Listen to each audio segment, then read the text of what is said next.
So yun na nga guys, for today's video, may naisip akong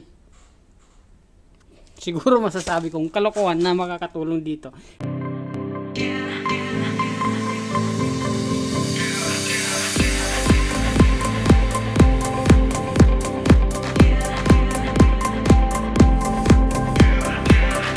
Itong bracket na to, nung tinignan ko sa kanina yung ibabaw niya, ayan, ano siya, stainless. Tapos hindi kasi siya napinturahan ng black, no. So ngayon naisip ko na bakbakin ko kaya yung pintura niyan para lumabas yung buong stainless, kung babagay ba siya dito sa forma na nga natin, sa disc natin. Tingin ko naman babagay kasi nga stainless siya, puti siya. Ayan, oh. Tapos kung magiging kakulay niya to, mas babagay. So kakalasin natin siya. Tapos ibababad natin para matuklap yung pintura niya. So kalasin muna natin. Peace. Ayun guys, nakalas na natin yung ating bracket. Bracket to guys ng ng 300 mm. Ayan. So kung mapapansin natin siya, stainless siya, nakita ko stainless nga siya. So babakbakin natin yung pintura.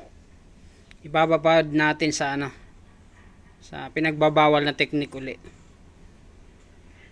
At ang gagamitin natin guys, kuha tayo ng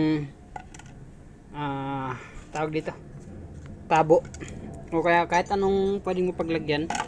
So mabababad siya, parang medyo maliit.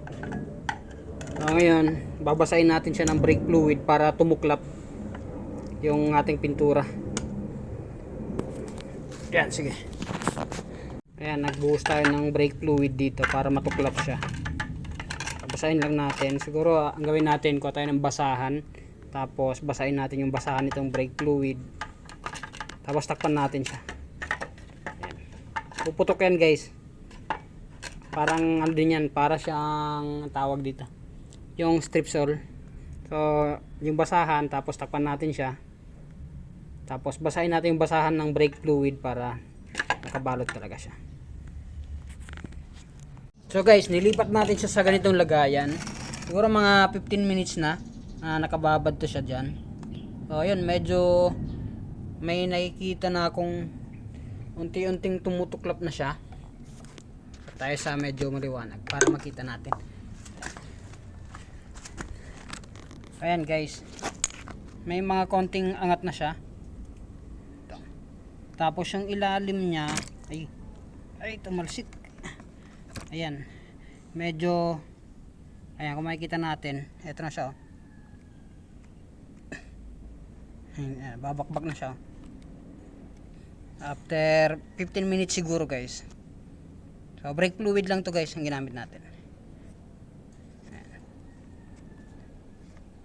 So kusa talagang tutuklap yan guys. Kinasus lang natin para malaman natin yung bisa ng brake fluid. So antay ulit tayo, siguro mga 30 minutes hanggang isang oras, okay na yan. So guys, ito na nga, after 30 minutes ito na siya. So hindi ko na siya inantay na yung umangat talaga yung pintura, bali kinuskus ko na lang siya ng brush. Ayan, may lumabas na fino. Sa fino pala siya dati. Ayan, so ayan yung naging resulta niya. Comment down below nyo nga guys kung tama ba yung ginawa ko o napasama. So yun, ito na yung buong kulay niya, para siyang may pagkatanso na stainless. So ganun yung klase niya, medyo mabigat siya. So yun, ikakabit natin. Ngayon pwede rin naman natin siyang pinturahan, pero para sa akin okay na to, para nagkaroon din ng design yung black at saka tanso niya, at saka may pagka stainless siya.